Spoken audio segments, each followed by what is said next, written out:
छात्र संघ चुनाव बहाली की मांग को लेकर पिछले 4 दिनों से भूख हड़ताल पर बैठे कॉलेज छात्र अभिषेक जायसवाल की गुरुवार को भूख हड़ताल समाप्त हो गई। लगातार अनशन के चलते उसकी तबीयत खराब हो गई थी।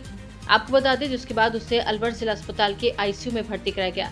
चिकित्सकों की निगरानी में उसका उपचार जारी है और फिलहाल उसकी स्थिति में सुधार बताया जा रहा है। छात्र की तबीयत बिगड़ने की सूचना मिलने पर कांग्रेस जिला अध्यक्ष प्रकाश गंगावत, कांग्रेस नेता दीनबंधु शर्मा तथा प्रशासन की ओर से तहसीलदार जिला अस्पताल पहुंचे। सभी ने छात्र के स्वास्थ्य की जानकारी ली। उसके बाद जूस पिलाकर उसकी भूख हड़ताल समाप्त करवाई। इस दौरान पूर्व केंद्रीय मंत्री भंवर सिंह, जितेंद्र सिंह ने भी फोन पर अभिषेक जायसवाल से बातचीत की।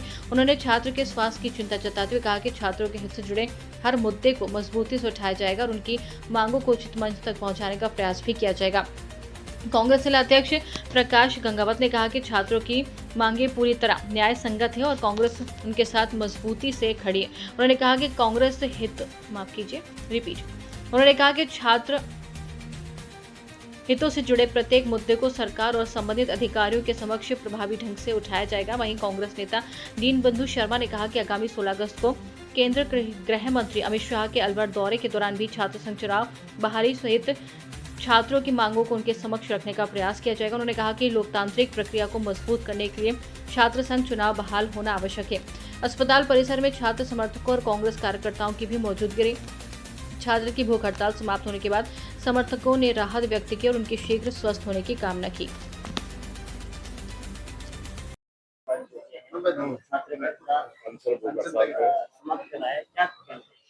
नहीं, जो सरकार है, प्रदेश की जो सरकार है, वो छात्र संघ चुनाव नहीं करा पा रही। और सबसे बड़ी बात है, न नगर निकाय चुनाव करा पा रही, न पंचायत चुनाव कर पा रही। चुनाव से इनको परहेज क्यों है? चुनाव से इनको परहेज है कि इनको हार का डर है। और आप देखिए कि 2022 के अंदर अशोक गहलोत सरकार के अंदर इसके चुनाव हुए। 2023 के अंदर जब आचार संहिता जब लगने वाली थी, उस समय अशोक गहलोत जी के टाइम स्थगित हुए थे। आज 3 साल हो गए और ये चुनाव नहीं करा पा रहे हैं। तो इससे बड़ी दुर्भावना क्या हो सकती है? सरकार की करा ही नहीं पा रही चुनाव। और दूसरी ये बात है कि कल भी हमने एनएसयूआई के हमारे जो छात्र संघ के लोग थे, लोकल समस्याएं जो हमारी थी, हमने एडीएम साहब से हमने बात करी, प्रिंसिपल साहब से हमने बात करी और वहाँ की समस्याओं को, लोकल समस्याओं का हमने निस्तारण करवाया। ऐसे ही हमने आरआर कॉलेज की जो समस्याएं थी इनकी, उनको भी निस्तारण कराने के हम पूरे प्रयासरत हैं और उनको कराएंगे। और चुनाव के संबंध में यह है कि अगर माननीय टीकाराम जूली जी और भंवर जितेंद्र सिंह जी से भी बात हुई है। भंवर जितेंद्र सिंह जी ने आश्वासन दिया है, बच्चों को दिया है कि सेशन जो चलेगा उसके अंदर जूली जी इसको पुरजोर तरीके से इसको उठाएंगे, इस मांग को। और सेशन में अगर वो सरकार मांग नहीं मानती है तो पार्टी सड़कों पे और कोर्ट में जाके चुनाव कराने की पूरी प्रयास करेगी और हम सड़क पे उतर के चुनाव को कराएंगे। लाउड स्पीकर पे है वो। अच्छा, नमस्कार जी। हाँ जी भाई, कैसे हैं आप? नमस्कार। आप आज कैसा स्वास्थ्य है? आप ठीक हो थोड़ा सा? हाँ, अभी थोड़ी देर पहले ही हॉस्पिटल में आया था, तो अभी तो पहले से बेहतर है। हाँ, देखो, आप जानते हो इस सरकार को, इतनी अहंकारी सरकार है, इनको कोई मतलब नहीं चाहे कोई मरे या जिए। लेकिन आपने जो मांग उठाई है, ये बहुत ही वाजिब मांग है। आप पूरे प्रदेश के अंदर और देश के अंदर ये सब बात तो सभी लोग उठा रहे हैं और आपने जो मांग उठाई है, ये जरूर जो हमारे युवा है उनको प्रोत्साहन मिलेगा, प्रेरणा मिलेगी। और मैं तो इतना ही कहूंगा कि अभी देखो, इनके अपन भूख हड़ताल करें, इस पर बैठे हैं, सरकार को तो कोई मतलब है नहीं किसी से भी। और आप अपना हेल्थ का ख्याल रखिए।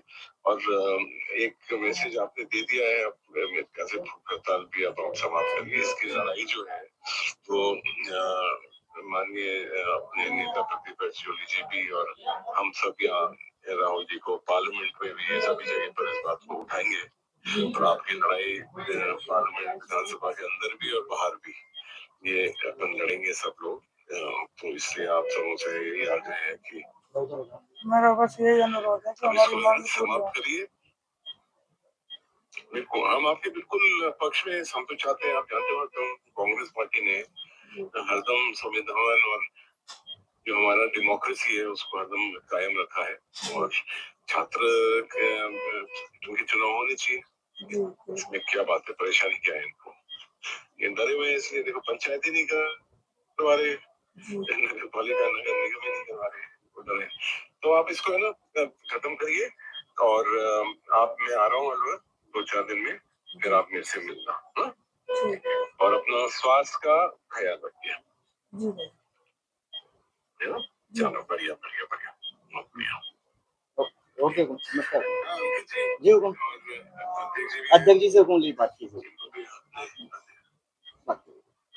पिछले 4 दिनों से अभिषेक जायसवाल नाम का छात्र नेता भूख हड़ताल पे था। मांग की उसकी कॉलेज के छात्र संघ चुनाव चालू हो और सहित 15-16 सूत्रीय मांग थी, उसको लेकर आज भूख हड़ताल पे थी। उससे हमने मुलाकात की, सुबह भी की थी, अब फिर जाकर मुलाकात की। उनको समझाने का प्रयास किया कि भैया ये बीजेपी की सरकार सुनने वाले नहीं है, इनकी कान पे ये सत्ता के मदमस्त में बिजी है।